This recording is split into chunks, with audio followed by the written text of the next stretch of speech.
Good morning. We are going to have a very, very good morning. I'm convinced of it. And in order to loosen ourselves up, I want to try a little activity that I often do with youth. And it's just to get the blood flowing, make sure that our brain neurons are firing properly so that we can absorb and internalize some of the ideas that you're going to hear this morning. So here are the rules for the little warm-up. When my hands are together like this, I want you to clap. Does anyone not understand that at all? Okay, having trouble figuring that instruction out? When my hands are together like this, I want you to clap. Okay? Now watch carefully. Ready? Let's go. We got to get these neurons firing. Ready?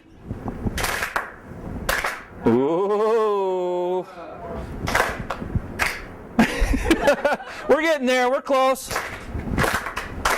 Oh, all right. A few more times.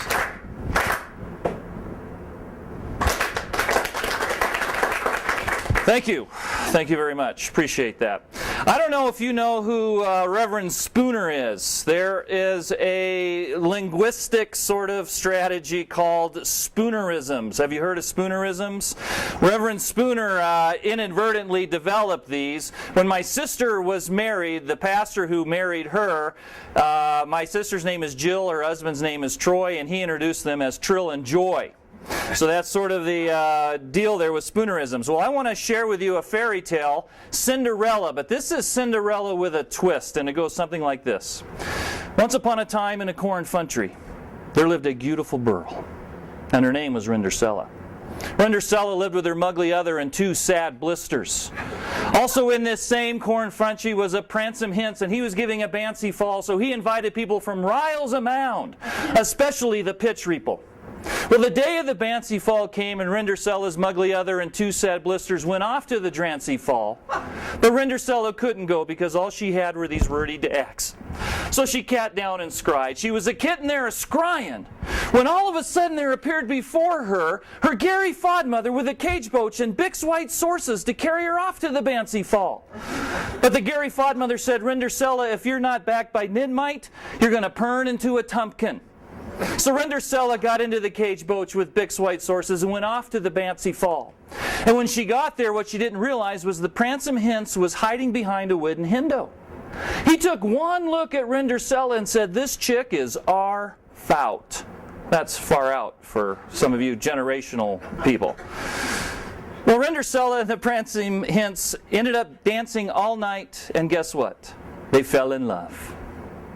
Suddenly the mid-clock struck night, and Rindercella staced down the rares, and when she breached the rodham, she slopped her dripper. Well, the pransome hince went all over the corn country looking for the beautiful burl that slopped her dripper. He finally got to Rindercella's house. He tried it on her mugly other, but it fitn't it. Tried it on her two ugly sisters, and it fitn't it.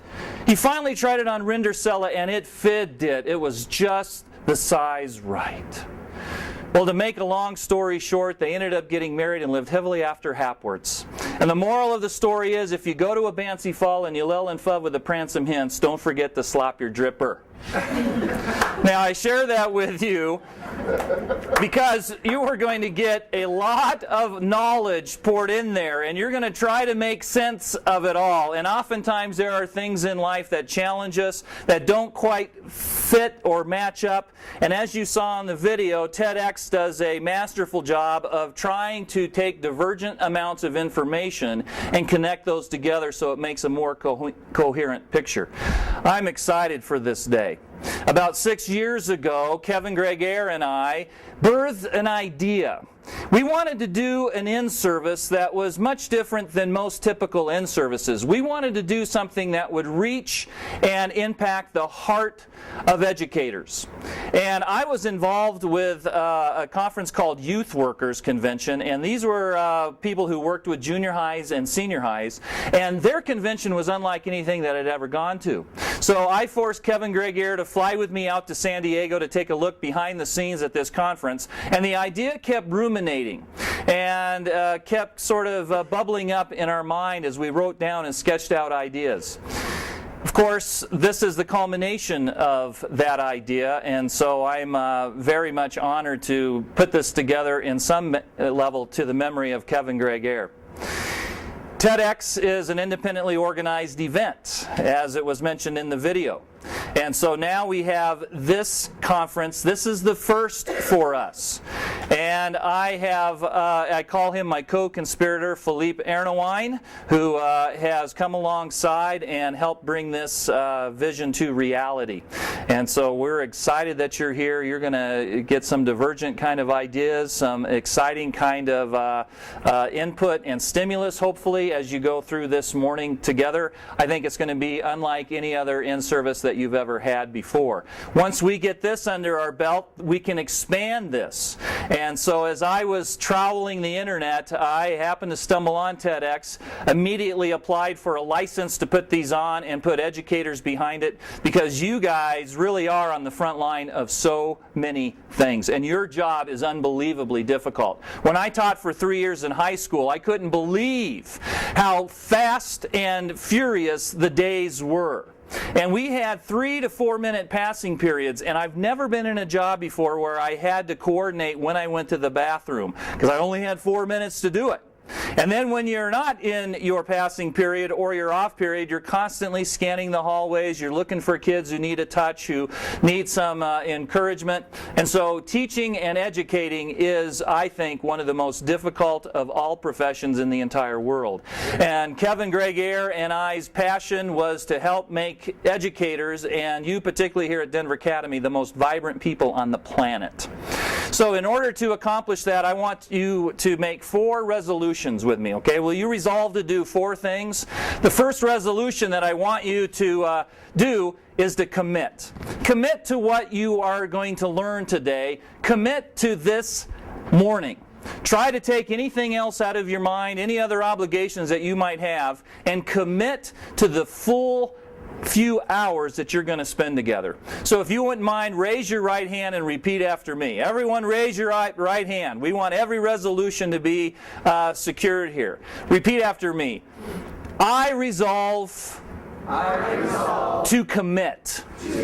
All right, the second resolution that I would like you to apply for this morning is to disarm. Leave your guns at the door, as I like to say. You may have some stressors in your life. You may have even some rough edges with other people who are here. I want you to leave those at the door. Disarm yourself so that you might be able to fully engage the information that you're going to receive today and fully take home the dynamic of this morning. So if everyone will raise their right hand and repeat after me again, I resolve to disarm. All right. The next resolution that I would like you to take with you this morning is to relax. Yeah, people laugh at that. You're kidding me. How can I possibly relax? You've got so much going on in your life, not only in this place, but outside this place as well. You have families, you may have young kids, you've got all kinds of things bearing down on you, clouds that are circling around your head and your heart. But I want you to resolve to relax this morning. This is your morning. This is our opportunity to pour into you. So I want you to raise your right hand once again and repeat after me. I resolve to relax. Great. And last but not least, the final resolution is I want you to connect. Resolve to connect this morning. Connect with inter-cross-disciplinary teachers. Connect with the ideas that you were going to hear today and are presented. Make those connections. Make personal connections, mental connections, psychological connections, whatever connections are needed today. I want you to be open to those. So raise your right hand again and repeat after me. I resolve to connect. All right, great. Thank you again for being here. I want to thank Philippe Ernewine, who, as my co-conspirator, has done so much to help put this together and bring a dream to reality.